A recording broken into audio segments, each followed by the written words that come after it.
Olá, sejam muito bem-vindos ao Não Alimente Zumbis. Eu sou o Ale e voltei para falar dessa belezura que foi o 5º episódio de The Last of Us, que saiu mais cedo essa semana, nessa sexta-feira para os assinantes da HBO Max, para não concorrer lá com o Super Bowl no domingo. E olha, assim, na emoção do momento, já jogando assim na cara, na emoção de acabei de ver e vim gravar, agora é 00h20, faz 20 minutos que o episódio acabou. Pra mim é o melhor até agora. Pronto, falei. Amei os outros? Amei. Mas assim, a emoção, o jeito que esse episódio te larga no final é espetacular. O episódio começa uns 10 dias antes de onde a gente parou lá no episódio 4, quando o Henry e o Sam encontram o Joe e a Ellie. Aqui a gente vê quando eles ainda estão fugindo da Fedra. Lembra do esconderijo que eles encontraram, que tinha vários desenhos na parede? Pois então, a gente volta quando eles chegam nesse esconderijo, levados lá pelo doutor que a Kathleen tá interrogando lá no outro episódio. Nessa parte começa a construção da gente se apegar pelo Henry e pelo Sam.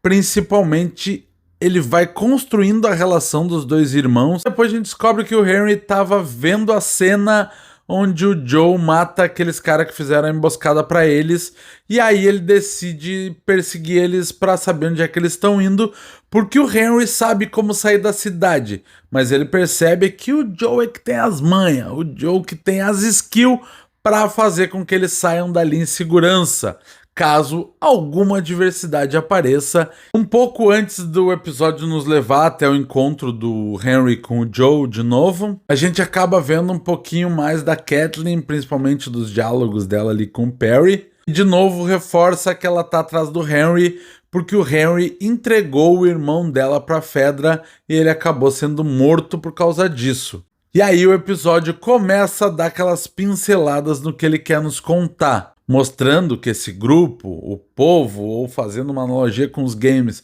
os caçadores, eles são uma espécie de rebeldes que não aguentava a submissão à Fedra e resolveu lutar contra isso. Não da mesma forma que os vagalumes, que tentam restabelecer uma democracia ou alguma coisa assim. Esse grupo parece não ter um grande objetivo, eles simplesmente não querem que ninguém mande neles, eles querem ser os donos daquela região, eles querem ter o controle, por isso eles tomam esse controle da Fedra.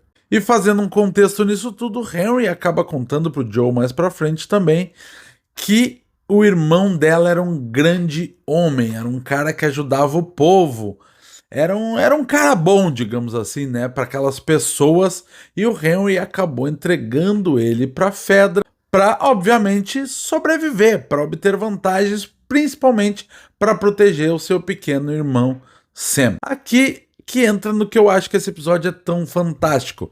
Ele traz essa discussão de quem é bom, quem é mal, o bem, quem são os ruins, a Fedra é do mal e os rebeldes são do bem. Não é nada disso. Essa discussão maniqueísta não existe aqui. A gente está numa área cinza, todo mundo faz o que precisa para sobreviver. A Fedra fez o que precisava para manter uma certa ordem, os rebeldes fazem o que precisam para poder ter sua liberdade, seus direitos de volta, poder ter controle da própria vida. E o que acontece no mundo pós-apocalíptico é que as leis que a gente conhece na nossa sociedade, elas se extinguem. Então, geralmente esses embates acabam sendo extremamente violentos. É o que acontece quando tem um grupo armado de um lado querendo uma coisa e outro grupo armado de outro lado querendo outra coisa. Eles vão entrar em confronto. E não necessariamente um tá certo e o outro errado.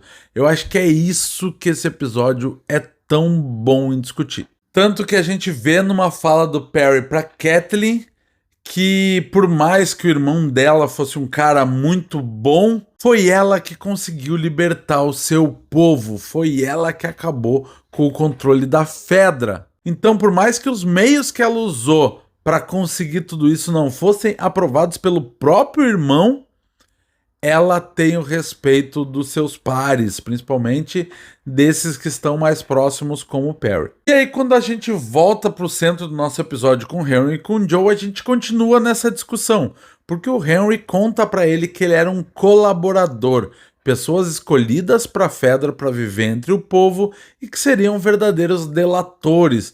Joe, num primeiro momento, fala: eu não quero nada com um rato, com um delator, com um traidor, mas depois ele vai entendendo, ele começa a perceber que tudo que ele fez foi para proteger o Sam, assim como ele faria tudo para proteger a Ellie, por mais que nem sempre ele diga isso nesse momento.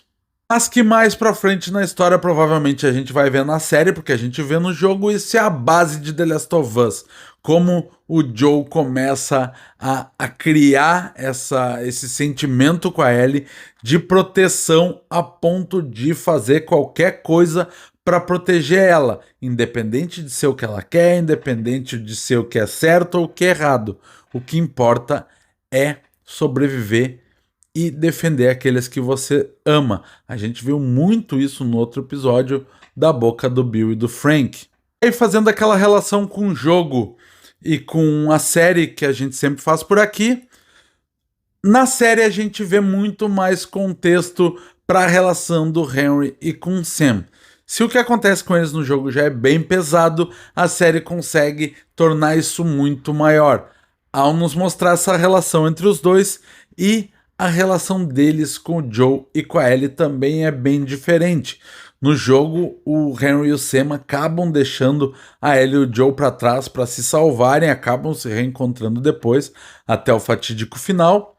E aqui na série não, eles estão cada vez mais próximos, eles têm menos embate que no jogo, mas eles conseguem chegar de forma satisfatória e até mais tensa e mais pesada no mesmo resultado. No jogo, o nosso grupo ali do Henry e do Joe, eles acabam tendo uma treta ali com infectados, e na série eles acabam sendo encurralados pelos caçadores, ou pelo povo, ou chamem como vocês quiserem.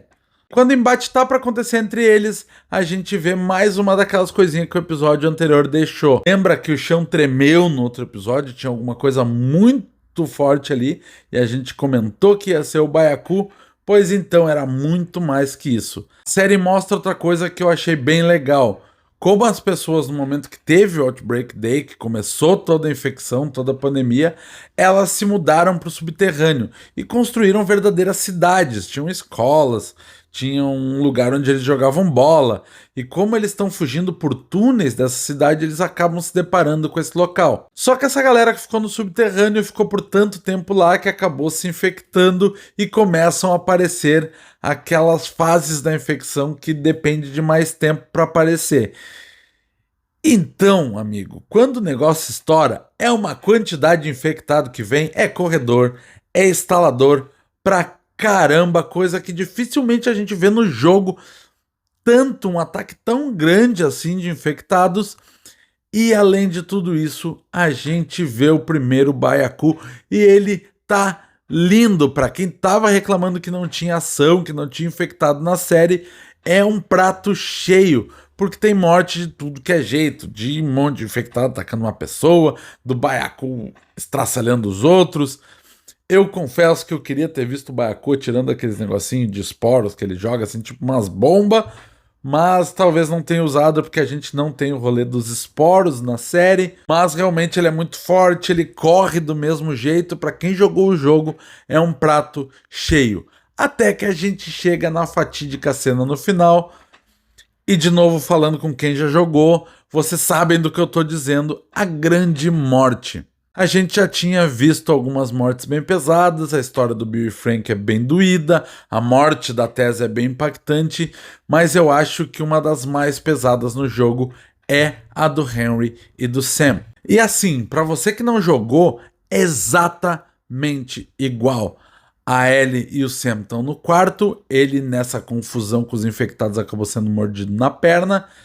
E pela manhã ele ataca a Ellie, eles saem derrubando ou abrindo a porta do quarto. Joe tenta pegar a arma, o Henry não deixa tomar a arma dele, aponta para o Joe E quando ele percebe que o Sam realmente está quase atacando a Ellie, quase matando a Ellie, ele atira no próprio irmão. Depois disso entra em desespero e acaba se matando. E de novo, fazendo um paralelo jogo e série, a série consegue aprofundar mais isso porque ela aproveita bons momentos para aprofundar essa relação da Ellie com o Sam. E também para mostrar como a Ellie realmente está trazendo para ela e acreditando que ela pode ser a cura. Não somente acreditando, mas tendo esperança nisso. Ela quer ser a cura, ela quer ser um caminho para acabar com esse mundo que ela está vivendo. No jogo, o Henry coloca um pouco mais a culpa no Joe, isso não acontece na série, porque não ia fazer sentido dentro da narrativa que eles criaram, mas a cena é extremamente pesada, extremamente dolorida e causa um impacto que eu realmente nem sei como é que eu vou dormir depois de assistir. Dá vontade de ir lá ligar, assistir de novo e que bom que amanhã é sábado e não segunda-feira, como foi nos outros episódios. A verdade é que The Last of Us vem nos surpreendendo a cada episódio. Continua sendo uma série maravilhosa para quem não fazia ideia do que era The Last of Us, ou que pelo menos nunca tinha jogado o jogo, e cada vez mais surpreendente para quem tem esse apego com o game. Eu já joguei o jogo algumas vezes, é o jogo da minha vida, e a série continua mostrando que, mesmo entregando praticamente a mesma coisa que o jogo entregou, consegue ser extremamente surpreendente ao aprofundar a sua própria história e dar mais sentido para tudo aquilo que a gente já sentia jogando o jogo. Eu tô completamente entregue a esse episódio e a série como um todo.